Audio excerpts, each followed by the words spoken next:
Bueno, hoy quiero que hablemos un poco sobre la astronomía y su impacto en la vida cotidiana y más allá de la vida cotidiana en general en la sociedad, impacto que a veces no es tan visible, muchas veces no es ni siquiera un impacto que se pueda decir positivo. Voy a tratar de guardarme un poco los juicios de valor acá, pero pues hay que saber que algunas de estas aplicaciones, como vamos a ver, no son tan humanitarias, especialmente en lo que tiene que ver en el sector de defensa y en el sector de aplicación de la ley, pero bueno, hay que mencionar de todas maneras ese tipo de interacciones entre la astronomía y el desarrollo tecnológico en muchas áreas del conocimiento, en muchas áreas aplicadas para la humanidad.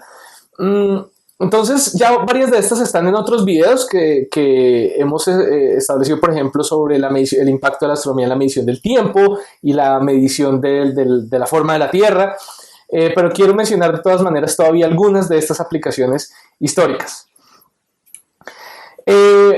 Una de las principales o primeras aplicaciones de la astronomía, de intersecciones de la astronomía con el desarrollo de la humanidad, ha sido precisamente en la navegación, en la ubicación, digamos, en yo no perderme gracias a tener una referencia con las estrellas, y también, pues obviamente, para mapear el mundo, pero no solo mapearlo, sino también medir la forma del mundo, y eso lo tenemos desde Eratóstenes, como en este experimento que nos muestra el profesor Sagan aquí arriba, donde se mira cómo cae la luz del sol, cómo cae la sombra producida por la luz del sol que cae sobre un palo vertical puesto medida la sombra a la misma hora del día, en dos lugares diferentes, el mismo día, eso sí, en dos lugares diferentes, uno en un pozo en Asuán, en África, bueno, los dos en África porque Alejandría también es en África, en Asuán y en Alejandría, y viendo que el sol impacta con un ángulo diferente, ¿sí? Lo que implica que la Tierra no es plana, sino que la Tierra es curva. Y no solo eso, sino que se puede más allá de eso deducir que entonces la Tierra es una esfera y se puede medir la circunferencia de la esfera, y esto se conoce pues desde la antigüedad. Es algo que ya la humanidad, es un conocimiento que la humanidad tiene desde esa época gracias a la astronomía y obviamente a la geometría, ¿no? Se necesita algunos trucos geométricos para poder llegar a este resultado. Adicionalmente tenemos que gracias a la astronomía, gracias a los procesos regulares y a veces no tan regulares que ocurren en el cielo, entonces podemos medir el tiempo en escalas largas, podemos tener los calendarios. Acuérdense que en nuestro video sobre el tiempo tenemos cómo los calendarios fueron evolucionando hasta el calendario actual que tenemos, el gregoriano, y cómo también hemos utilizado diversos procesos físicos para poder medir mejor el tiempo.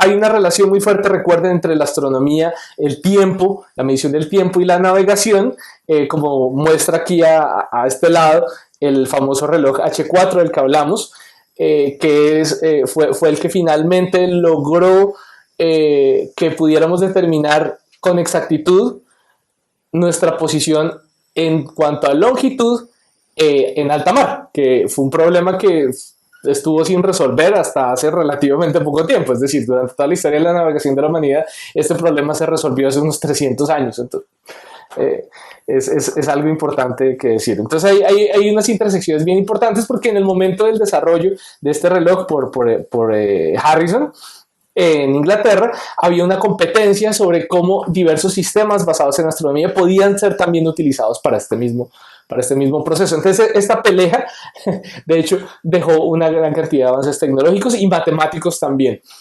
Claro, la matemática juega un rol importante, no solo en la geometría, sino también recordemos que pues, Newton para hacer cuadrar toda esta imagen del mundo que nos dejó, esta imagen mecanicista, absolutamente pragmática del mundo, que no responde muchos porqués, pero responde con muchos así es, y el cálculo da perfecto. Él desarrolló el cálculo, ¿no? En gran parte motivado por poder tener el armazón matemático que nos permite entender bien cómo podemos predecir la posición de los diferentes cuerpos del sistema solar y bueno, un montón de aplicaciones que han salido a partir de ahí. Adicionalmente, y esto también lo hemos mencionado, Gauss, por ejemplo, desarrolla la astroestadística, desarrolla la estadística, gran parte de la estadística moderna, lamentablemente, no debería ser así, pero lamentablemente gran parte de la estadística moderna es mínimos cuadrados. Gauss desarrolla el método de mínimos cuadrados para poder reencontrar a Ceres. Recuerden que Ceres se perdió de su órbita y Gauss lo que tuvo que hacer fue desarrollar un método estadístico para predecir, gracias a las primeras observaciones que hicieron de Ceres, dónde iba a estar Ceres después. Y lo logró.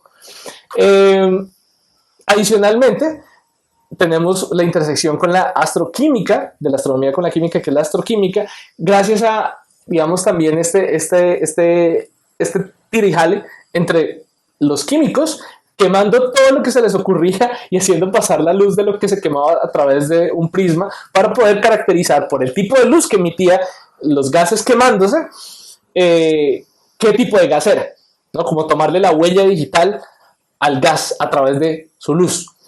Y al mismo tiempo estaba la motivación de la astronomía, porque en la astronomía lo que se hizo fue hacer pasar la luz de las estrellas a través de esos mismos prismas para encontrar precisamente objetos que estaban compuestos de elementos químicos que se conocían aquí en la Tierra. O sea, nada de que por allá en el cielo era diferente aquí en la Tierra, no. Todos los materiales que hay aquí en la Tierra se encuentran en el cielo. Y no solo eso, sino que además por los espectros también tan extraños que se comenzaron a encontrar en el Sol y en diferentes tipos de estrellas, pues por ejemplo por Huygens, también hubo la presión hacia los científicos, hacia los químicos, para que caracterizaran cada vez más y más y más materiales para poder comparar con lo que se estaba viendo que había por allá en los objetos celestes, en las estrellas lejanas. Entonces eso también fue un avance, un avance muy grande con el cual ambas disciplinas salieron pues muy bien servidas, la astronomía y pues la física y la química. Perdón porque aquí tapé la obra del maestro Gauss, ¿no? Este es un dibujo sacado de uno de sus cuadernos, donde pues precisamente hizo el cálculo para poder encontrar a Ceres a partir de astroestadística. Bueno, más recientemente, y me voy a poner aquí en la mitad, más recientemente, cómo vemos el impacto de la astronomía sobre la humanidad. Y entonces la Oficina de Astronomía para el Desarrollo de la Unión Astronómica Internacional, de la cual hablaremos en un rato, ha planteado que a grandes rasgos el impacto de la astronomía sobre la sociedad es más o menos tripartito. Un impacto, perdón, me repetí ahí, es un impacto sobre la cultura y la sociedad, un impacto sobre tecnología y transferencia tecnológica, y también sobre ciencia e investigación, que esto sería como lo más natural. Es decir, empecemos por aquí si queremos. En cuanto a ciencia e investigación, pues obviamente la astronomía tiene un montón de intersecciones con la física, con la química, con las ciencias de la Tierra, con la biología y en gran parte con matemática y estadística. En cuanto a cultura y sociedad, esta parte es muy importante porque no nos podemos olvidar, y voy a hacer un énfasis muy fuerte porque esto es, digamos, sobre lo que podemos tener un impacto mucho mayor, digamos, tenemos mucho más control sobre el impacto que tenemos, y es como la astronomía impacta mucho la educación porque es una de las ciencias que más engancha a que las personas se apropien de la ciencia. También inspiración porque nos da una perspectiva, una idea de una ciudadanía global. O sea, que no somos como nosotros, yo en mi terruño y ya, sino somos uno entre muchos humanos viviendo en un solo planeta muy frágil. También tiene muchas intersecciones con filosofía. Yo lamentablemente no sé casi nada de filosofía, pero sé que hay muchas intersecciones en cuanto a cómo nos entendemos y nos pensamos a nosotros mismos. Y pues también y me voy a extender un poquito más, voy a meter un poquito más el pie en el agua, en cuanto también el rol mismo de la ciencia en la sociedad. Eso es un poco también lo que estoy tratando de plantear aquí con este tema. También tenemos con antropología, porque claro, hay un montón de estudios por hacer en cuanto a cómo las civilizaciones antiguas y las civilizaciones actuales, digamos, no tan conectadas directamente con la occidentalidad, por así decirlo, ven el cielo y vieron el cielo en el pasado, y eso tiene un impacto enorme sobre cómo nos vemos a nosotros mismos como sociedades. En cuanto a transferencia tecnológica, es sobre lo que más nos vamos a concentrar acá, porque el impacto es más medible, por lo menos no sé, se puede caracterizar mejor, y es a través de, bueno, primero la óptica, porque gracias a los avances en telescopios desde tiempos de Galileo es que la óptica ha ido avanzando muchísimo más. También en términos de software, en términos de Big Data, lo que se llama ahora Big Data, que es lo que todo el mundo quiere vender, simplemente grandes cantidades de datos y ya, y las técnicas que se utilizan para poderlos procesar. Electrónica, sensores de todo tipo que se desarrollan para observatorios en tierra y observatorios espaciales, y también precisamente lo cual me lleva a tecnologías espaciales, porque si bien muchas veces no pensamos en la, o bueno, por lo menos los astrónomos no pensamos mucho en que la astronomía y las ciencias del espacio están tan unidas, sí hay intersecciones muy fuertes en cuanto a, por ejemplo, nuestros satélites, a nuestros observatorios espaciales, en cuanto al clima espacial, hay muchas intersecciones ahí que hay que tener en cuenta. Bueno. A ver, me quito de acá. Voy a comenzar a hablar de transferencia tecnológica directamente, en general.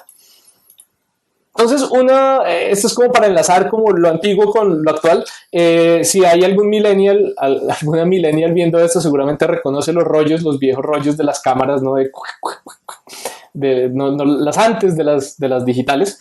Este es un tipo de rollo especial que se llama el Kodak Technical Pen, que fue desarrollado para astronomía, siendo una película fotográfica especialmente dedicada para observar objetos en el espacio, principalmente estudiar el Sol y estudiar cometas. Era un tipo de película que tenía una sensitividad especialmente buena hacia longitudes de onda cercanas al rojo, y entonces por eso era muy, muy utilizado en estudios del Sol. Eventualmente se volvió tan popular que hasta los años 80 todavía muchísimos artistas lo utilizaban en imágenes médicas, se utilizaba porque la tecnología que se desarrolló para esta película en particular la hacía muy sensible y muy útil para precisamente situaciones donde se requería mucha precisión. Ya fue descontinuada hace varios años desde que ya no se utilizan más películas fotográficas. En vez de películas fotográficas tenemos los maravillosos CCDs, ¿no? Estos arreglos, estas pequeñas matrices de sensores, donde cada uno de estos sensores corresponde a un píxel que recibe luz, ¿no? Fue inventado por William Boyle y George Smith, quienes recibieron el premio Nobel por esta invención. Esta invención, su primer uso, o digamos los que primero le sacaron el jugo fueron precisamente los astrónomos.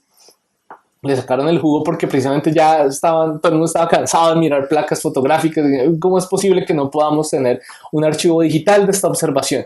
Y efectivamente se comenzaron a utilizar estos sensores, estas matrices de píxeles, de sensores que corresponden a píxeles, para grabar imágenes astronómicas desde su invención en finales de los años, en mediados de los años 70, hasta cuando en los 80 fue el furor de la astronomía en utilizar y en mejorar cada vez más esta tecnología para hacer astronomía. De hecho, el Hubble Space Telescope, por primera vez, cuando se separó la primera partida de presupuesto para este telescopio espacial, fue en 1978, y desde ese momento se comenzó a decir, oiga, allá en ese telescopio tenemos que montar unos de estos aparatos que se acaban de inventar. Y entonces ahí se fue presionando la tecnología para cada vez mejorar, volverla más barata, miniaturizarla, mejor dicho.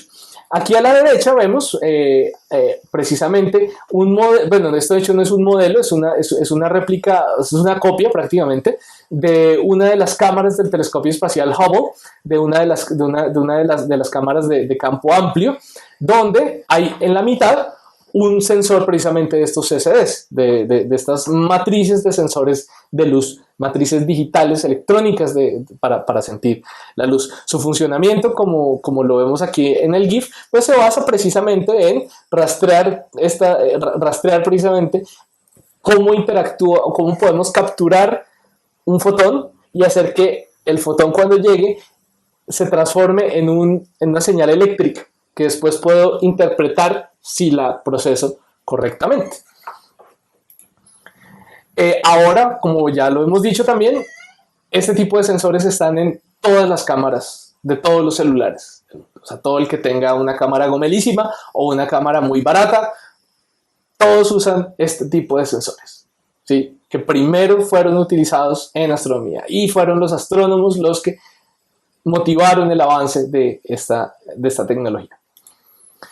Bueno, otra un poquito más hogareña es, por ejemplo, les tengo esta que es un vidrio especial fabricado por la empresa Schott, que también ha estado aquí metida en la historia de la astronomía, como recordarán cuando hablamos de espectroscopía, precisamente hablamos un poco de esta compañía, que es bastante antigua, una compañía europea.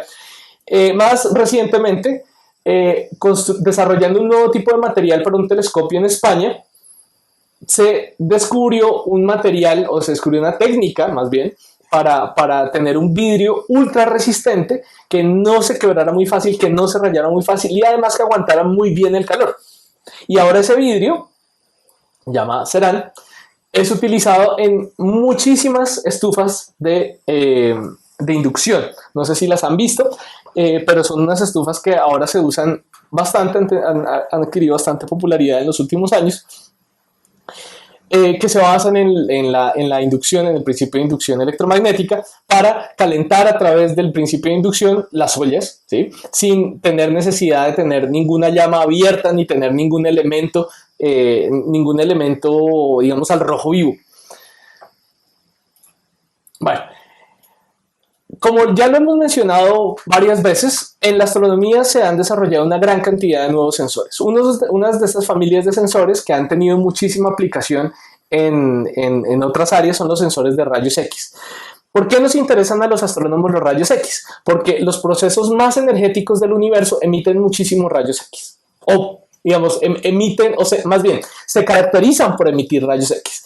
El problema es que a veces son difíciles de ver, especialmente si estamos sobre la Tierra. Si estamos sobre la Tierra, la atmósfera nos hace el favor, muy bien por la atmósfera, de quedarse con estos rayos X que son generados en el espacio. La cuestión es que si queremos estudiar objetos espaciales, objetos celestes que estén emitiendo rayos X, entonces nos toca desarrollar sensores muy buenos que van a ir montados sobre telescopios espaciales para poder hacer estos estudios. Y lo que pasa es que los rayos X tienen esta cuestión, es como son tan energéticos, como lo sabemos, entre más energía tengan, entonces, pues, entre más energía tengan, también, pues, es más difícil producirlos. ¿Por qué? Pues si yo tengo X cantidad de energía y tengo fotones que son de mucho, o quiero producir fotones de mucha energía, entonces esa energía me va a rendir menos. Entonces, como me rinde menos, entonces voy a producir menos fotones. Entonces, por eso, muchas veces me toca contar, cuando voy a contar rayos X que me llegan a un receptor, me toca contar de a uno. 1, 2, 3, 4, no los miles de millones de fotones que normalmente, por ejemplo, impactan el ojo, que es luz visible. No, en rayos X vamos a tener de a 1, 2, 3, a veces son conteos de muy poquitos fotones, ¿sí? De nuevo, es porque tienen mucha energía. O sea, la energía que hay en un fotón de rayos X es muchísimas veces más que la que hay en un fotón, por ejemplo, de luz visible. Claro, si no, pues los rayos X no nos atravesarían, eso es claro. Entonces, se han desarrollado en astronomía muchos sensores de rayos X. Uno de estos sensores ha tenido aplicación en sistemas de control de fusión de plasma, y nosotros digamos, ok, ¿y eso para qué nos sirve la fusión? Pues era como uno de estos términos así que se utilizan en física, ok. La fusión, ya sabemos qué es lo que se produce al interior del Sol, que es lo que le da pues, su capacidad de generar energía, de generar luz. La cuestión es la siguiente, la cuestión es... aquí en la Tierra hemos experimentado mucho con la fisión nuclear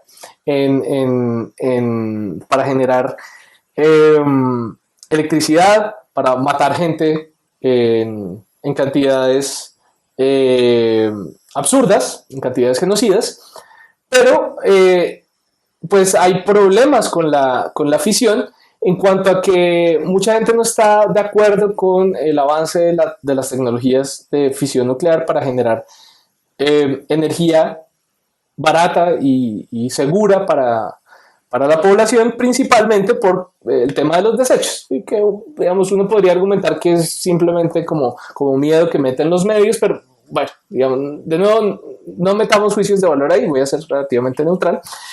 Supongamos entonces que uno está opuesto a esto. Resulta que la fusión nuclear no deja los mismos desechos radioactivos que deja la fisión nuclear. Lo que deja es esencialmente agüita limpia y ya, y produce un montón de energía. ¿Cuál es el problema?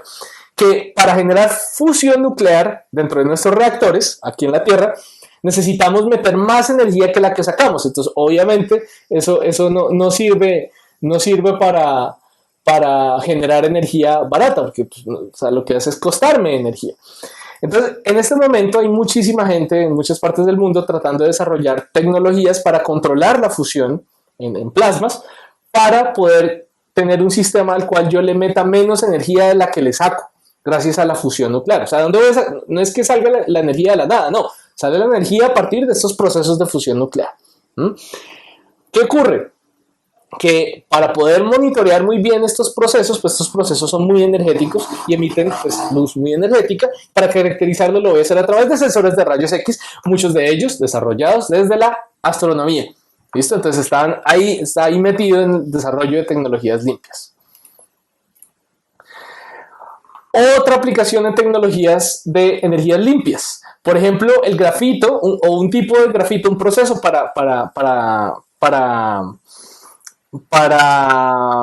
perdón, ya voy a utilizar proceso para procesar.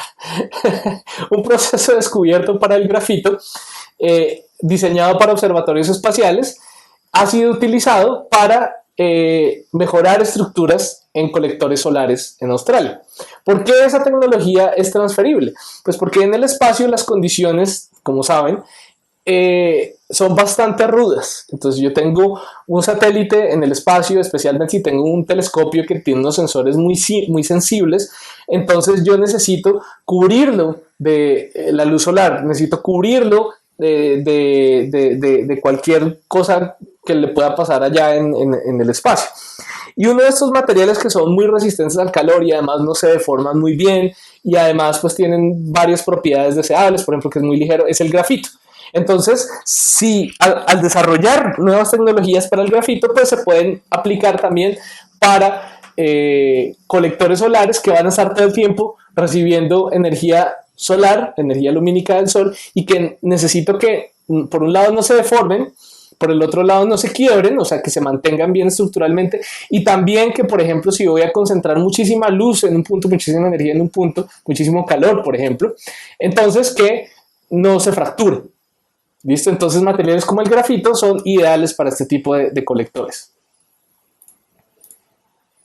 Bueno, otra aplicación bien importante que sale a partir de la radioastronomía, como lo hemos hablado en el capítulo de radioastronomía, tenemos las técnicas de interferometría de base muy amplia donde sincronizamos radiotelescopios en diferentes partes del mundo. De hecho, ahora hay una red, o se está construyendo una red de radiotelescopios dedicados exclusivamente a la geodesia. O sea, no son dedicados al estudio de la astronomía. Obviamente las técnicas son astronomía, son radiotelescopios, pero son dedicados específicamente para monitorear objetos muy lejanos, clasificar objetos muy lejanos para podernos referenciar nosotros mismos, para poder referenciar con una precisión altísima los lugares donde estamos y cómo se están moviendo, por ejemplo, las placas continentales, bueno, todo esto. Y entonces estas son redes de radiotelescopios especialmente diseñados para esta aplicación. Dato curioso, este tipo de radiotelescopios son radiotelescopios del orden de 10 metros, no son particularmente costosos, pero pues tienen el problema que no sirven para astronomía. Son aplicaciones de la astronomía, pero no se usan para astronomía. O no se usan mucho para astronomía. Entonces, con este tipo de radiotelescopios, ¿qué objetos espaciales o qué objetos en astronomía se observan? Pues principalmente cuásares, que son galaxias muy lejanas, de las cuales ya hemos hablado, que por ser tan lejanas sirven muy bien como puntos de referencia. Obviamente, no es que estén realmente estáticas, pero son tan lejanas que nos sirven lo suficientemente bien como para referenciar nuestra propia posición, mejor que cualquier otro método. Entonces, de hecho, los satélites de posicionamiento global se orientan gracias a las posiciones que ya están fijas de cuásares lejanos. ¿Y cómo se guían? Pues con datos del sistema de referencia celeste geocéntrico que es un sistema de referencia donde hay muchísimos, este mapa de aquí abajo, perdón, lo señalo aquí, lo que nos muestra la posición de diferentes cuásares en el cielo respecto pues a una ¿cómo se llama esto? Um, una malla de referencia de coordenadas terrestres. Entonces, este sistema de referencia pues se obtiene gracias a observaciones radioastronómicas como la red que les acabo de mostrar, que no dije cómo se llamaba, se llama VIGOS, VLBI, de Interferometría de Amplia, Global Observing System. Bueno, los sensores que se desarrollan en la astronomía muchas veces son muy útiles para poder tomar datos aquí en la Tierra de objetos terrestres de manera que no se interfiera con la estructura del objeto. Por ejemplo, si yo quiero hacer un estudio estructural de un objeto, muchas veces me toca tomar una muestra física del objeto para ver, uy, esto sí está lleno de grietas, entonces mejor no se vaya a vivir a ese edificio, por ejemplo.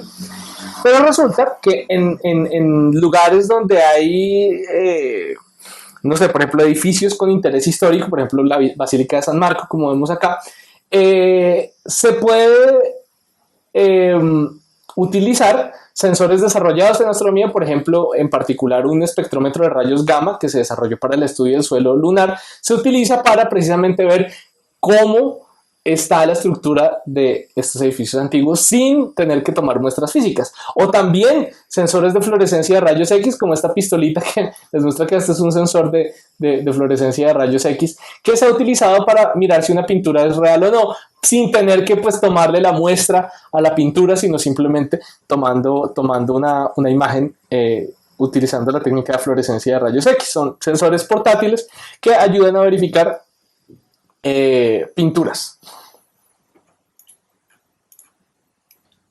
Y han sido desarrollados desde la astronomía. Esta es una aplicación bien interesante que está relacionada con software, pero también con instrumentación. Entonces lo dejé aquí en la parte de transferencia tecnológica. Es un proyecto muy reciente del año pasado con fondos de un fondo de cooperación británico, donde se desarrolló entre un grupo de estudiantes tailandeses y un grupo de profesores en Reino Unido y bueno, también de profesores en Tailandia, un sistema para evitar que los aviones quedaran en tierra demasiado tiempo por fallas de algunos sensores. Y la manera como esto funciona es que los aviones tienen un aparato que se llama el Auxiliary Power Unit y está conectado a un montón de sensores en el avión. Lo que pasa es que si uno de esos sensores, si uno de estos sensores, perdón, se daña, entonces pues toca bajar toda la pieza y toca tenerle el avión quieto hasta que se cambia el sensorcito para poder montar la pieza otra vez. O sea, el avión no puede viajar si el APU está desconectado de un sensor. Entonces, lo que se hizo fue desarrollar métodos basados en estadística, basados en computación, para poder tratar de predecir cuándo y qué tan frecuentemente iba a fallar alguno de estos sensores en las rutas usuales de esta aerolínea, de AirAsia, que es una aerolínea asiática. Entonces, el grupo de estudiantes desarrolló una solución que ayudaba a predecir aproximadamente cuándo un sensor se iba a dañar. ¿Sí? Y entonces de esa manera se podía ya tener todo listo para que si se sabía que el avión estaba en más probabilidad de recambio de sensor, pues entonces se le recambia el sensor inmediatamente y no se espera que se reporte, oiga, se dañó este sensor, ¿cuándo me lo tiene? No, en 2 semanas que me llegue. No hay necesidad porque ya se puede tener en stock los sensores que se sabe que van a fallar más frecuentemente. Entonces esta es una aplicación bien interesante que conocí. Esta me gusta mucho. Resulta que hay una planta norteamericana que se llama Parthenium, que es una planta que en su hábitat natural se expande muy rápidamente, pero tiene competencia con muchas otras plantas y además los inviernos en el Midwest de Estados Unidos, como ustedes saben, son muy fuertes, entonces pues esos inviernos tan tremendos pues lo que hacen es acabar con esa planta cada estación. No sabemos cómo posibles intervenciones militares, llegó esta planta a Pakistán. No sabemos cómo. Y esta planta en Pakistán, por un lado, no tiene competencia, la misma competencia que tendría en Norteamérica, y por otro lado, los inviernos en Pakistán no son tan fuertes como lo son, las temperaturas no bajan tanto, no cae tanta nieve como cae en Norteamérica, por lo menos en la mitad en el norte de Norteamérica, por así decirlo. Y entonces esta es una super planta, o sea, pareciera, o sea, así como cuando la gente dice que el COVID fue diseñado en un laboratorio, pues antes basura, pero prácticamente esta planta es como si hubiera sido diseñada por un genio del mal, porque es una planta, bueno, de pronto a alguien que le gusta mucho esta planta. Esta planta tiene unas semillas que flotan en el agua, duran muchísimo tiempo inertes, crecen casi que en cualquier lado, o sea, crecen en cualquier tierrita que se encuentren, crecen muy rápido y además es como un pasto gigante y ustedes no sé si se han cortado, han cogido el pasto como que eso que uno se acuesta sobre el pasto y se levanta y le queda toda esta pequeña. Imagínense eso mismo, pero con unas hojas grandísimas de varias decenas de centímetros de largo y entonces estas se meten dentro de los cultivos y son tan tremendas que si una persona se mete así como este personaje aquí que tenemos a la derecha se mete a erradicarlas manualmente, queda de hospital si no utiliza toda la protección correcta. O sea, si lo hace a mano limpia, queda de hospital porque queda totalmente espinado por todos lados. Entonces, esta planta es un problema. Es un problema porque además, como les dije, las semillas flotan por los ríos, entonces esa se puede expandir muchísimo. Entonces se conocía ya la región por aquí en el norte del Punjab, se conocía que ya estaba expandida por toda esta región. Y lo que se hizo fue desarrollar algoritmos de computación utilizados en astronomía para procesar imágenes satelitales para tratar de ver si el color de la planta se podía detectar desde el espacio. Parece que sí, obviamente contrastando con datos en tierra, y se encontró efectivamente que aquí al norte había mucho. Pero lo que preocupó y lo que lleva a este nuevo estudio es que por aquí en esta región, como podemos ver, parece que también hay, y no se sabía que había, que se estaba expandiendo. ¿Qué pasa? Que esto es una región que, como dirían aquí en Colombia, tiene problemas de orden público, y entonces, pues, no hay, digamos, universidades, gente que vaya a tomar datos, a preguntarle a la gente, oiga, ustedes, ¿cómo están con esta planta? Nada, o sea, la gente está ahí, pues, luchándosela. Y entonces, pues, puede empeorarles muchísimo la vida. Entonces, pues, se está desarrollando ese estudio para precisamente tratar de erradicar esta planta. Y otra cosa bien interesante, perdón que me demore tanto en este punto en particular, es que también en este proyecto, también financiado por un fondo de cooperación de Reino Unido, se está desarrollando un dron para estudios de agricultura, un dron multicámara para hacer estudios de agricultura, que sea por ahí que tenga un décimo del costo de un dron normal que haga lo mismo. ¿Por qué se puede hacer de esta manera? Porque las técnicas que se utilizan para procesar las imágenes son las mismas técnicas que se utilizan en astronomía, para los cuales hay primero un montón de conocimiento, pero también existe un montón de software, un montón de algoritmos que pueden procesar estas imágenes que son libres, que utilizamos en astronomía. Entonces es un proyecto bien bonito que se llama HawkPy, el proyecto del dron en particular. De hecho, ni siquiera es el dron, sino es el modulito que va montado sobre el dron, porque la idea es que se puede usar cualquier dron, no cualquier dron, pero un dron normal, no uno especializado, y se le monta este módulo. Es un proyecto muy bonito que también apenas está empezando. Bueno, en climatología, como les acabo de mencionar, hay una gran cantidad de intersección entre el procesamiento de imágenes de satélites y también, pues, el procesamiento de imágenes astronómicas.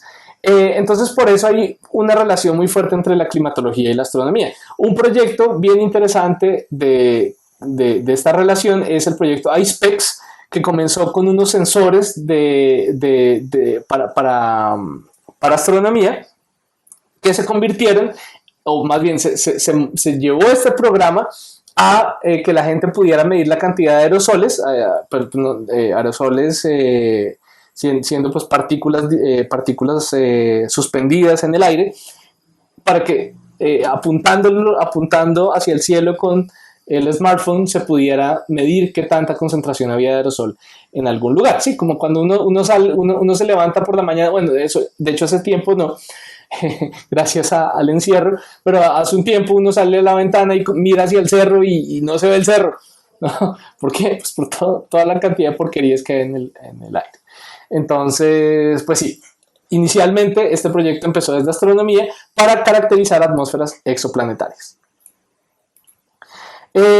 Hay también intersecciones entre climatología y telecomunicaciones. De hecho, yo le metí mano a este tiempo, bueno, no directamente a la aplicación con telecomunicaciones, pero yo sí le metí mano a la intersección entre climatología y radioastronomía, un artículo que publicamos hace ya algunos añitos, hace 3 años, sí, ya va a ser, para estudiar cuáles eran los lugares más altos y más secos de Colombia, y encontramos algunos lugares sobre el altiplano cundiboyacense, no en cualquier lugar, lugares muy particulares, y hay una intersección bien interesante entre esto y las telecomunicaciones, porque resulta que en la banda de los terahertz actualmente no hay comunicaciones satelitales, o muy pocas. ¿Por qué? Porque los terahertz, los fotones que tienen esa frecuencia, son absorbidos muy eficientemente por la atmósfera, especialmente por el vapor de agua en la atmósfera. Pero eventualmente esta tecnología se va a desarrollar mucho. ¿Por qué? Pues porque gigahertz implica también tasas de transmisión de gigabits por segundo, ¿no? Tasas, o sea, de transmisión de datos y de recepción de datos que hasta ahora no tendríamos con fibras ópticas. Entonces, cuando en un par de décadas se dé el salto a comunicaciones satelitales con terahertz, vamos a preguntarnos, bueno, ¿y por dónde vamos a conectar el país con nuestros satélites? Porque si el país es muy húmedo, entonces pues no vamos a poder conectarnos porque la atmósfera se va a quedar con toda la señal. Pero ya sabemos que hay algunos lugares que sí se pueden prestar para este tipo de telecomunicaciones con terahertz, porque son los mismos lugares que permiten que fotones con esas frecuencias que nos llegan desde objetos en el espacio nos pueden llegar a nuestros instrumentos, a nuestros telescopios. Entonces hay ciertas intersecciones ahí bien interesantes. Bueno, les dije que había que hablar del sector defensa, del sector de la ley, y pues hay que hacerlo. Entonces, por ejemplo, un modelo de atmósfera, los modelos de atmósferas estelares han sido utilizados en el sector defensa para distinguir la señal espectral de cohetes, ¿sí? Porque estos gases que se queman para misiles, por ejemplo, de largo alcance, son muy específicos, queman a temperaturas muy específicas y se pueden poner sensores que pasivamente detecten simplemente cómo todos los químicos que hay presentes para esto que llaman Early Warning Systems, que son sistemas simplemente para avisar, como oiga, con tiempo de anterioridad se sabe que viene un misil hacia acá.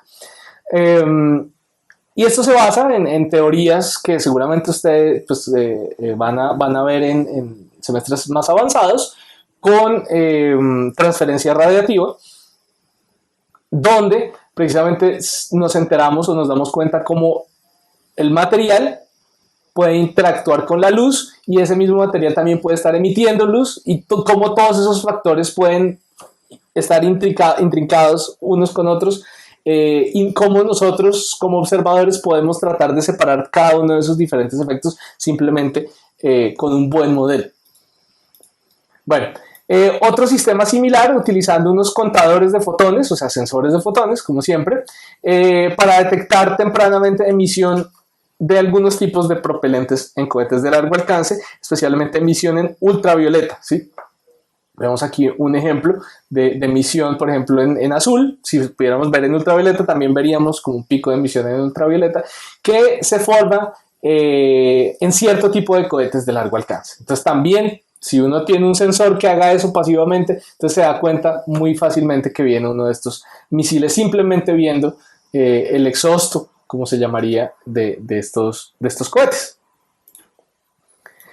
En la aplicación de la ley, por ejemplo, los escáneres de rayos X en los aeropuertos utilizan sensores originalmente diseñados en astronomía. También hay otros fotómetros que se llaman fotómetros de demanda química de oxígeno, que CDO creo que se llaman, COD, Chemical Oxygen Demand, para saber si los vidrios de los automóviles tienen la opacidad adecuada. ¿sí? Para que se verifique que no están demasiado opacos como para que infrinjan la ley. Una historia bien interesante viene a partir de un cromatógrafo de gas, un sensor para poder caracterizar gas diseñado para la sonda Viking, para las sondas Viking que amartizaron sobre Marte en los años 70. Aquí vemos al profesor Sagan al lado de una de estas sondas, de las Viking, y uno de estos sensores eventualmente evolucionó hasta convertirse en un cromatógrafo de gas portátil de bajo costo para detectar bombas y detectar drogas en aeropuertos, ¿sí? Positivo para, si han escuchado esa expresión, obviamente sí, si han visto alerta aeropuerto, posiblemente algunos de los sensores, no necesariamente los químicos, esto sale azul. No, algunos de estos sensores posiblemente sean sensores que hayan tenido un origen en la astronomía o en las ciencias espaciales. Bueno, y esta parte que ya me gusta más, que es en aplicaciones médicas, porque hay una relación súper fuerte entre la astronomía y la medicina. No solo en medicina espacial, que es lo primero que uno pensaría, sí, yo sé que si yo voy al espacio, entonces mi hueso se habilita. Más allá de eso, la técnica de síntesis de apertura, de la cual hablamos también en nuestro video de radioastronomía, que fue inventada por Martin Ryle en los años 60, ha tenido muchos usos médicos porque técnicas basadas en la síntesis de apertura es utilizada en los exámenes, esos los TACs, los famosos TACs, que es tomografía computarizada, en las resonancias magnéticas, las imágenes por resonancias magnéticas, las tomografías de emisión de positrones también se basan en estas técnicas. Adicionalmente, se han utilizado estas técnicas de síntesis de apertura para hacer percepción remota, remote sensing, como se dice en inglés, porque hay unos radares que funcionan con interferometría con una precisión muy alta que permiten, por ejemplo, como vemos en esta imagen aquí debajo, esta imagen nos muestra qué tanto se corrió el suelo después de un terremoto, ¿sí? O sea, simplemente midiendo con radares que estaban usando las técnicas interferométricas, y se vio cómo fue cambiando el terreno con una precisión de milímetros, de centímetros después de un temblor. Bueno, algo que uno muchas veces ni siquiera se imagina, los cuartos limpios fueron diseñados, o por lo menos los protocolos, los filtros de aire, los trajes, para misiones espaciales, ¿sí? Y actualmente estos protocolos, estos filtros, estos trajes se utilizan en hospitales y en laboratorios farmacéuticos. Aquí abajo vemos un ejemplo de astrónomos y aquí esto es una foto medio de stock, pueden ser biólogos, químicos, médicos, pero estos sí son gente de ciencias espaciales, no astrónomos, es mentira, pero sí ingenieros y gente que trabaja en ciencias espaciales al lado de un pedazo del JWST, del telescopio espacial James Webb, que ya casi va a salir. Creo que le pusieron fecha para el año entrante. Bueno, aplicaciones médicas un montón, porque los sensores que se utilizan para astronomía, por ejemplo, para medir con una precisión muy alta y para diseñar sistemas de control para temperatura en telescopios, que son objetos gigantes que están expuestos a los elementos, por ejemplo, han sido utilizados para unidades de neonatología, para los recién nacidos, para cuidar a los bebecitos. Hay este aparato de aquí abajo que está en Cambridge, es un aparato que originalmente funcionaba para escanear placas fotográficas astronómicas. Se hizo una colaboración con farmacéuticas para poder procesar muestras de sangre de pacientes de leucemia para tener diagnósticos mucho más rápidos y mucho más precisos. Se han utilizado técnicas para detectar tumores de maneras no invasivas basadas en técnicas radioastronómicas, como por ejemplo en estos instrumentos para tomografía. Un ejemplo que me gusta es que es un escáner de bajo costo, de baja energía, de bajo costo de rayos X de baja energía, que se ha utilizado para tomar imágenes médicas baratas en países en vías de desarrollo, y también utilizado por la agencia digamos, el INVIMA de Estados Unidos, la FDA, para medir contaminación en productos farmacéuticos. ya es tecnología viejita, pero en su momento pues fue un avance tecnológico muy bueno en términos de su bajo coste y de su alta precisión. Bueno, el reino de las imágenes médicas ahora está avanzando muchísimo porque pues se tienen casi que más datos que gente para poderlos procesar. Entonces, los astrónomos tienen ya mucha experiencia en procesamiento de imágenes y detección de cosas interesantes en imágenes sin que haya un humano metido mirándolas. Eso es digamos, la gracia de desarrollar un pipeline astronómico. Es precisamente para automatizar el procesamiento de datos para yo al final solo extraer lo importante. Entonces hay muchas intersecciones, no solo de la astronomía hacia las imágenes médicas, sino al revés también técnicas de imágenes médicas que se pueden utilizar en astronomía pues para detectar objetos interesantes, y salen muchas colaboraciones bien interesantes. De hecho, mi colega Jaime Forero acaba de publicar un artículo bien interesante con un profesor de ingeniería biomédica, ellos están en la Universidad de los Andes en Bogotá, donde utilizan técnicas combinadas para encontrar fenómenos transitorios en un catálogo muy grande de imágenes astronómicas. Bueno, recuerden la óptica adaptativa que nos permite, ajustando inteligentemente las deformaciones, por ejemplo, de un espejo, poder contrarrestar el efecto de la atmósfera, de las inhomogeneidades en la atmósfera, por ejemplo. Entonces resulta que si uno piensa el ojo precisamente como no una bola transparente que recibe la luz, sino pues como un objeto real, digamos con los humores del ojo, con el humor del ojo, no necesariamente homogéneo, sino con diferentes imperfecciones que tal vez causan que uno no vea bien. Entonces uno podría pensar, y de hecho lo han pensado, en espejos deformables utilizando técnicas de óptica adaptativa para caracterizar cómo el ojo responde a la luz, y asimismo entonces poder formular el mejor tratamiento, un mejor lente o una operación muy específica para que corrija defectos del ojo que no se podría ver si no fuera de esta manera. O sea, no se podría caracterizar con la precisión suficiente por técnicas ordinarias. Bueno, esta no sé si es una aplicación médica, pero es una aplicación humanitaria, y es un aparato que se llama Finder. Finder significa Finding Individuals for Disaster and Emergency Response. Un aparato cuyas raíces están en los sensores y las técnicas también utilizadas para hacer mediciones por radar y por corrimiento Doppler de radar, para medir, por ejemplo, fluctuaciones gravitatorias en Marte, que requiere unas precisiones muy altas. Y esta se ha desarrollado, se saca como spin-off de este tipo de tecnología, este aparato que se utiliza para poder encontrar, o para poder hallar dentro de muchísimo ruido, dentro de pisadas, dentro de rocas cayendo, por ejemplo, el palpitar del corazón de un ser humano escondido no, sino enterrado bajo varios metros de escombros, ¿sí? Porque es una señal muy específica. Uno simplemente tiene que saber cómo encontrarla. Y pues en astronomía todo el tiempo estamos buscando y encontrando señales difíciles. Entonces, pues esta es una aplicación que me parece bastante interesante. Bueno, en software también tenemos varias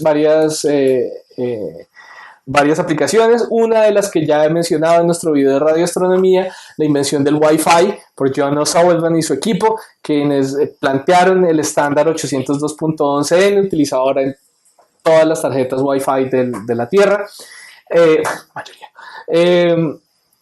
Que, como les dije, la verdad estoy tratando de que este análisis que estoy haciendo no suene muy utilitarista, porque pues, es decir, el por qué hacemos astronomía no es porque da las relucas, porque no, realmente no da las relucas la astronomía, pero si me estoy interesado en las relucas está esta diapositiva, porque el desarrollo de esta tecnología, que originalmente surgió en un laboratorio de radioastronomía, ha producido desde el 96 unos $500 millones en regalías, con unos 1.000 millones más en la próxima década o en las próximas décadas. Bueno, Forth fue un lenguaje de programación o que todavía se utiliza, no es muy conocido por fuera de ciertas industrias muy específicas, pero fue diseñado para el telescopio, un radiotelescopio de 36 pies en Kitt Peak, en Estados Unidos, por Charles Moore y más adelante por Elizabeth Rather, quienes después de construir este lenguaje de programación decidieron ofrecerlo a otras industrias o replantearlo para otras industrias y tuvieron un éxito muy grande.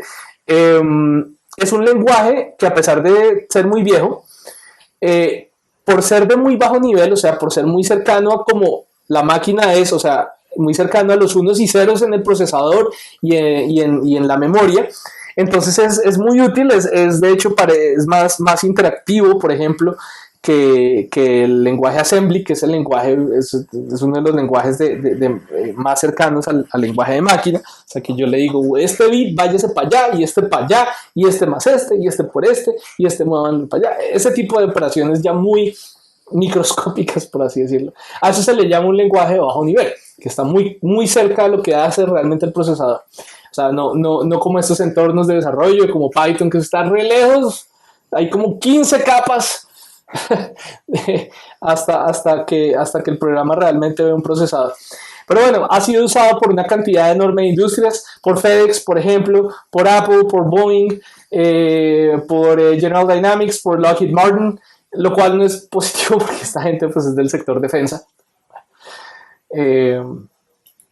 Bueno, otro lenguaje muy utilizado, Forth, el que les acabo de mostrar, surgió con un proyecto radioastronómico, actualmente no es usado en radioastronomía. IDL, es un lenguaje inventado en un laboratorio para física espacial y atmosférica en Estados Unidos, a finales de los años 70.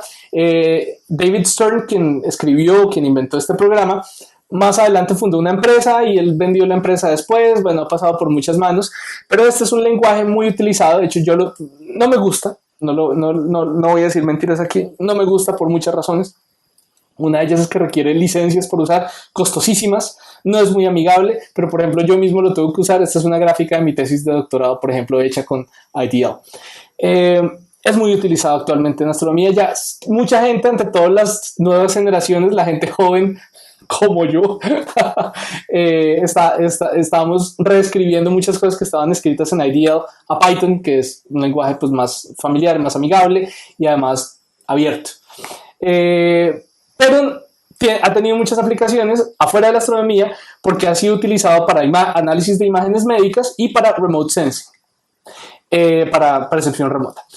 General Motors lo ha usado para analizar datos de accidentes automovilísticos y, por ejemplo, y esto de nuevo no positivo necesariamente, Texaco y BP, British Petroleum, han utilizado este lenguaje para analizar muestras de suelo y pues subrutinas hechas muchas veces o desarrolladas dentro de contextos científicos se utilizan en la industria muchas veces. A veces también en la industria, en las industrias mineras. Bueno, otro lenguaje de programación que yo no he usado personalmente mucho, pero no me gusta, es IREF, que a ustedes seguramente les va a tocar bastantes en su carrera de astrónomos. Es el software por excelencia utilizado para procesamiento de espectros astronómicos. Pero también ha tenido un uso por fuera de la astronomía, por AT&T, por ejemplo, para analizar la eficiencia de sistemas computacionales, para hacer gráficos de simulaciones de física del estado sólido, y también ha sido utilizado en algunas aplicaciones médicas. Bueno, este es un poquito más cercano, más actual a la astronomía. También MC es un módulo de Python. O sea, para astronomía ya hay una gran cantidad de módulos de Python. O sea, la astronomía le saltó encima a Python de una cantidad de módulos desarrollados por astrónomos para Python, AstroPy, AstroQuery, SunPy. Bueno, mejor dicho, me aburro aquí diciendo todos los módulos. Quería resaltar este porque es un módulo de Python para estimar parámetros utilizando métodos bayesianos, escrito por un astrónomo, pero La primera versión de este módulo fue como en el 2013, si no estoy mal, y hasta ahora ha sido utilizada en casi 4.000 artículos científicos. Es solo este módulo. Y no solo astronomía, sino que ya ha permeado pues también, obviamente física también, pero también ciencias de la Tierra, biología, geología, epidemiología. Encontré un artículo ayer que estaba preparando esto, artículos del COVID de epidemiología basado, que utilizan cálculos que utilizan este módulo. Yo lo he utilizado para mis artículos. Bueno, también aplicaciones enormes en lo que llamamos el Big Data. Es un término que a mucha gente no nos gusta porque es como esos términos que simplemente como para vender aire, igual que Machine Learning. Lo uso, pero no me gusta el término Deep Learning. Pero bueno, es como una, como se diría en inglés, es shorthand, como una taquigrafía como un atajo para hablar de una idea que es grandes cantidades de datos. Una expresión un poco harta de decir. Resulta que la astronomía es la ciencia de Big Data. The Big Data Science es la astronomía y tiene competencia, pero actualmente es la que manda en términos de Big Data. Hagamos una pequeña comparación entre los volúmenes de datos que se manejan en astronomía comparados con, por ejemplo, YouTube, comparados con la ciencia que va ahí como un poquito detrás o casi que a la par con la astronomía, que es la genómica, la caracterización de ADN, ¿no? Y todas las combinaciones posibles que podemos tener ahí.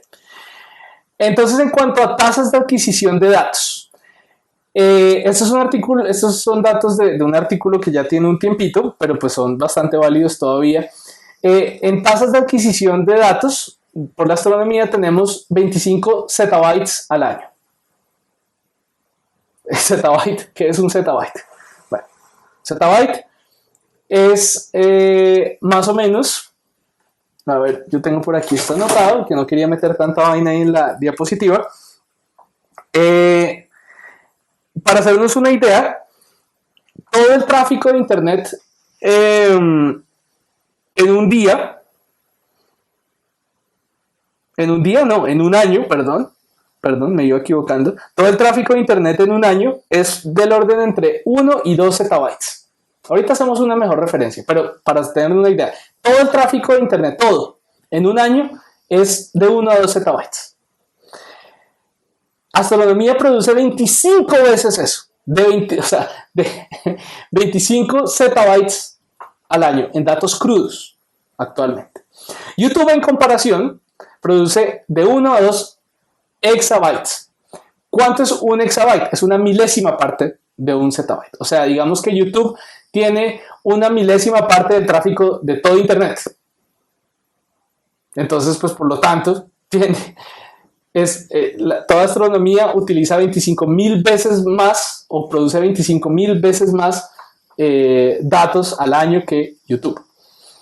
Ahora, para hacernos una idea de más o menos esto qué orden es, yo hice un pequeño cálculo para sacar ese número, es por el orden de 1.000 millones de horas de video al año.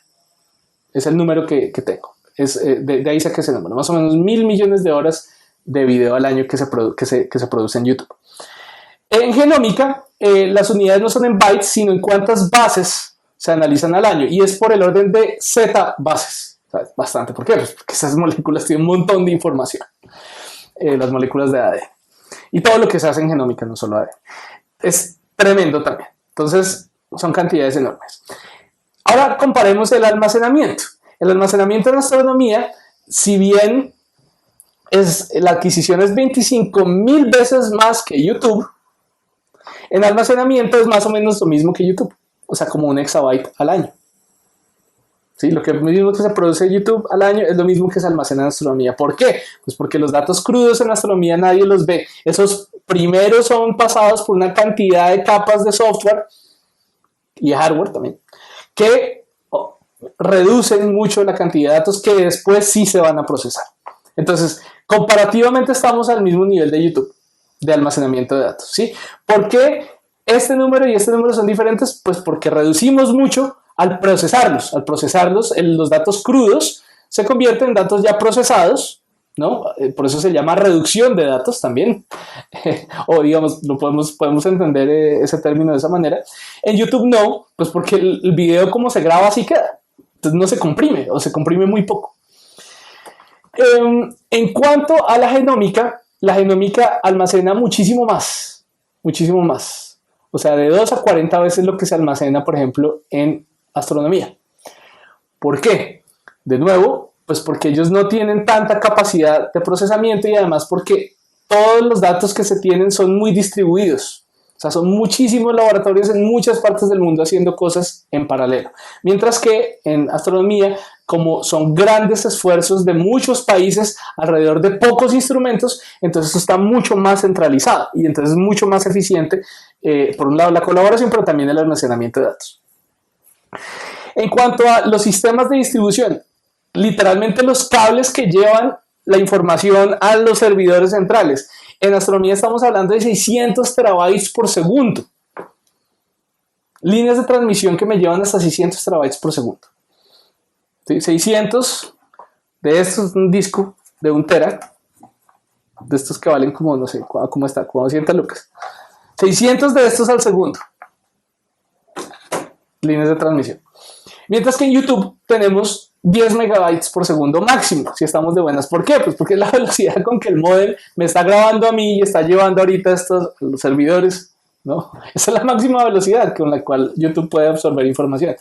Y lo mismo ocurre en genómica. En genómica, por lo general, se utilizan las mismas líneas de fibra óptica de todos lados, los mismos modems de todos lados, pero hay algunos laboratorios que sí tienen más capacidad de transferencia de datos. No hay que negarlo, hasta el orden de los terabytes por segundo, pero muy por debajo de lo que se hace en astronomía. Entonces, la tecnología que se desarrolla en astronomía gana con todo a cualquier otra ciencia.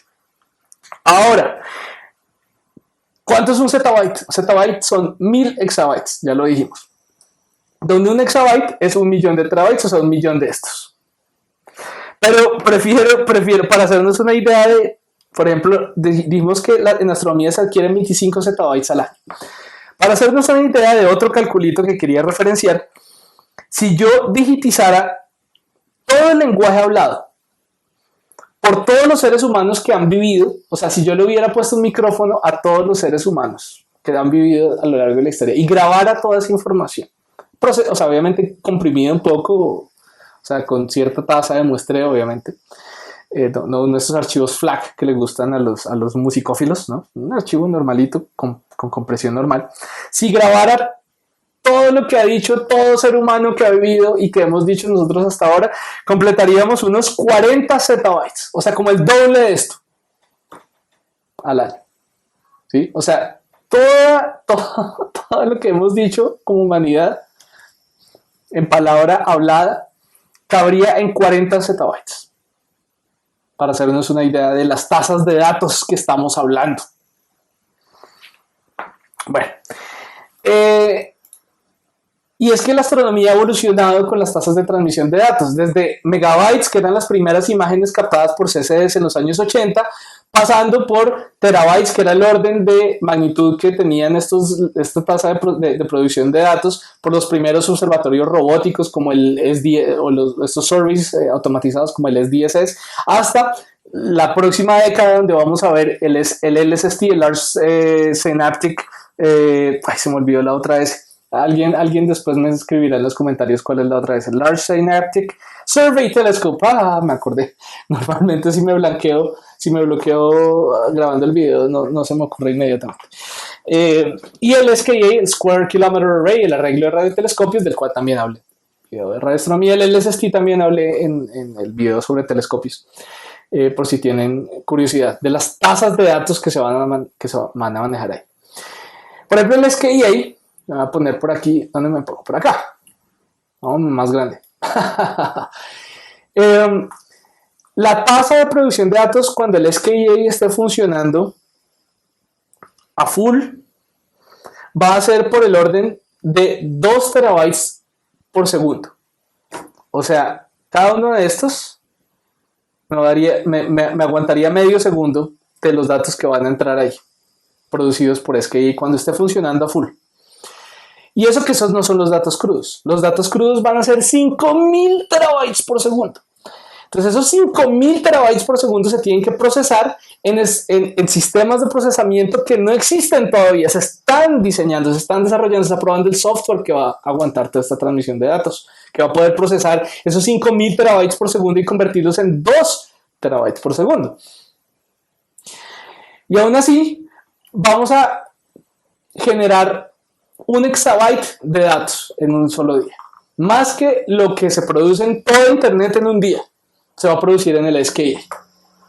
Claro, y las interacciones con la tecnología, con la industria son clarísimas, porque es que esto no existe. La tecnología integrada, o sea, yo no puedo simplemente meterme a la página de Dell, de IBM, de Apple. Necesito un servidor para mi nuevo telescopio que me va a producir 1 exabyte de datos al día. Eso no existe.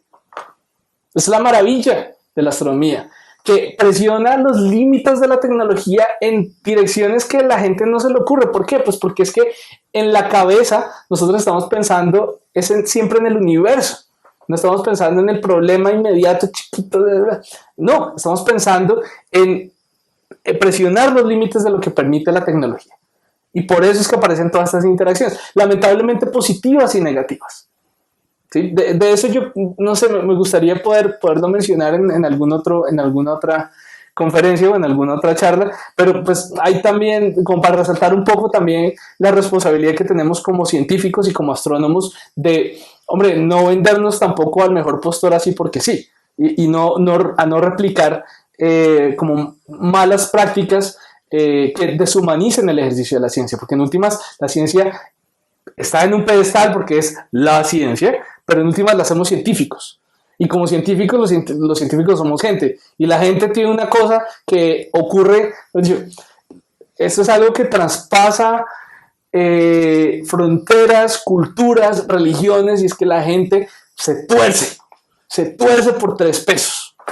Entonces, ¿cómo podemos? Si nos vamos a torcer por 3 pesos, pues tratemos de no prestar la tecnología para cosas negativas, para cosas que dañen a otros seres humanos. Y eso no es fácil, pero por lo menos tenemos para el chip por ahí para saber que esto es una posibilidad. Bueno, hasta ahora he hablado de cuestiones, de interacciones que en últimas en un rango van como de pasivas a un poco activas, y es como, bueno, yo estoy estudiando mi problema así complicadísimo sobre el universo y llevo años estudiando mi doctorado, mi maestría, desde mi pregrado estoy pensando en estos problemas, y resulta que mi solución para estos problemas, o la solución de mi grupo para estos problemas, se puede utilizar en otra área del conocimiento. Maravilloso, fantástico. Eso lo hace la ciencia sin parpadear todo el tiempo, y la astronomía lo hace aún más sin parpadear. Pero hay ciertos astrónomos que se han sentado a pensar, bueno, ¿y qué tal si no esperamos a que pase esto, sino que tomemos un rol más activo en generar un cambio de profundidad, un cambio hacia el desarrollo de los pueblos, hacia el desarrollo de las sociedades, hacia una ciudadanía global, por ejemplo? Y para eso la Unión Astronómica Internacional creó la Oficina de Astronomía para el Desarrollo, de la cual yo soy una pequeña parte, porque he tenido durante unos años un rol como coordinador que es más como representante realmente, de la Oficina Regional Andina para Astronomía para el Desarrollo, que une a varios países de la región andina alrededor de proyectos que de la astronomía puedan llegar a dar desarrollo. No es cómo desarrollar la astronomía, no, es cómo la astronomía puede ser un motor para el desarrollo de manera activa. Se han llegado a varios proyectos, a varios ejes. Digamos, al principio de la formación de la oficina había como muchos palos de ciego, todavía se dan muchos palos de ciego, no lo voy a negar, porque en últimas, ¿qué es el desarrollo? El desarrollo significa cosas muy diferentes para personas muy diferentes. Si uno le pregunta a un economista clásico de una escuela no muy humanista, entonces pues el desarrollo significa cemento, Producto Interno Bruto, haber dicho, libertad para hacer negocios, todo eso. Pero si uno le pregunta a personas más conectadas con las regiones, cuando hablo de las regiones me refiero a Colombia, por ejemplo. O sea, nosotros somos las regiones de otro país. Eh, lugares no necesariamente, o sea, como conectados con las tradiciones occidentales, pero también llevando sus propias tradiciones, uno va a llegar a diferentes definiciones de lo que puede ser el desarrollo. Entonces, estas conversaciones todavía se están dando. Pero la manera más clara como se decidió, o más universal como se decidió perseguir estos objetivos, era pues a través de los objetivos globales de desarrollo de las Naciones Unidas. Que están aquí, no los voy a leer todos, pero hay algunos proyectos en particular activos de astronomía que pueden llegar a impactar estos objetivos globales de desarrollo.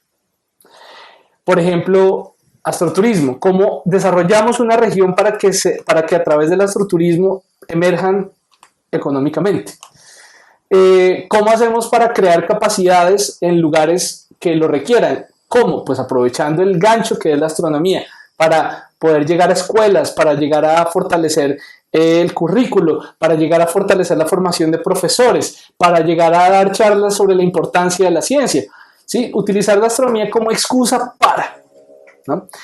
También tenemos, por ejemplo, el gran problema de la equidad no solo en género, sino también en otras áreas, pero en particular en el género. Bueno, ¿cómo podemos entonces hacer que el mismo ejercicio de la astronomía sea más equitativo, sea más igual?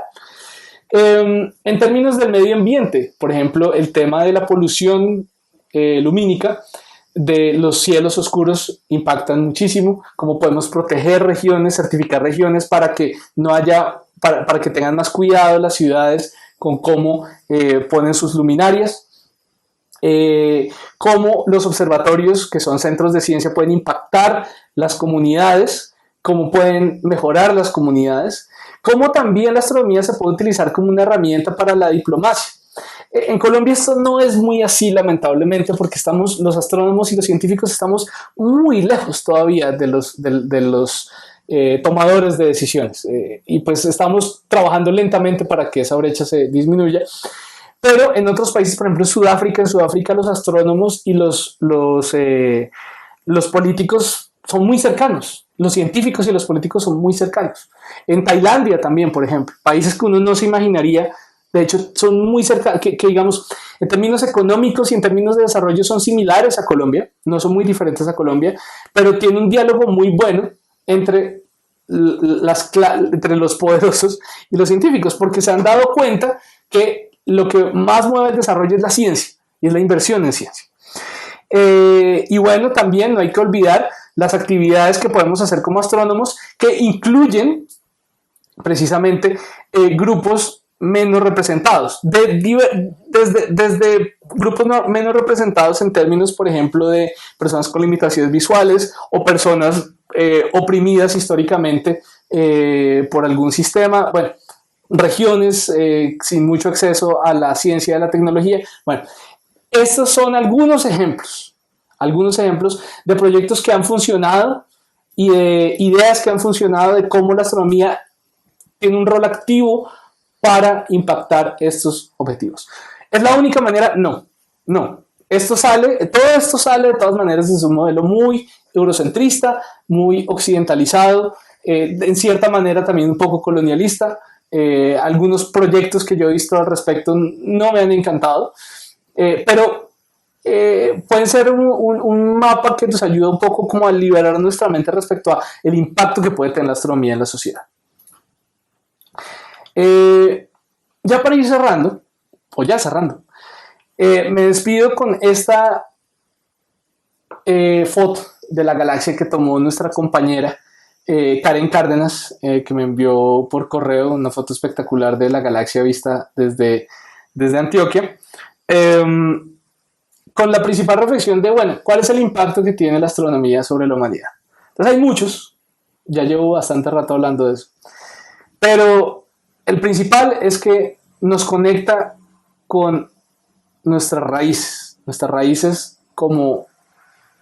desde la vida, nuestras raíces desde nuestro lugar en el universo, nuestro lugar en todo lo que podemos medir y observar y tratar de explicar como científicos. Entonces, el desarrollo de la astronomía durante toda la historia lo que ha hecho ha sido conectar a la humanidad con el universo. Y ese, en últimas, es el objetivo. Salen cosas chéveres mientras perseguimos ese objetivo. Y eso es lo que mencioné hoy. Cosas chéveres y lamentablemente cosas también no tan chéveres. Pero la astronomía conecta a la humanidad con el universo y nos conecta a cada uno de nosotros con el universo. Y ese, en últimas, es el más grande impacto que tiene la astronomía y la ciencia, el ejercicio de la astronomía sobre la humanidad. Nos ha sacado, digamos, de la oscuridad de no conocer cómo cuadramos en un universo que a veces es tan caótico, el día a día a veces es tan caótico que no nos permite ver más allá. Cómo la astronomía sí es esa ventana a qué más podemos encontrar en nuestro universo, aparte de nuestras pequeñas calamidades del día a día. Y bueno, entonces con eso quería cerrar.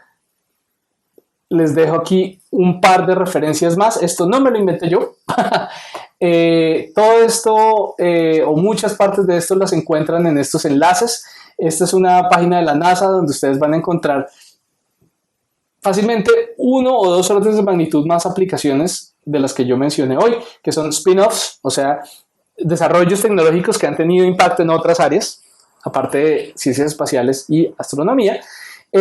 Muchas están condensadas en un artículo que está aquí en este otro enlace, Astronomy in Everyday Life. Es un artículo muy bonito, muy conocido por muchos astrónomos, que de hecho me basé para hablar muchas cosas de hoy. Les recomiendo que lo lean, Astronomy in Everyday Life. Y aquí abajo hay una versión un poquito más reciente y un poquito más compacta de ese mismo artículo para que los lean. Entonces, bueno, muchas gracias y hasta nuestro próximo video.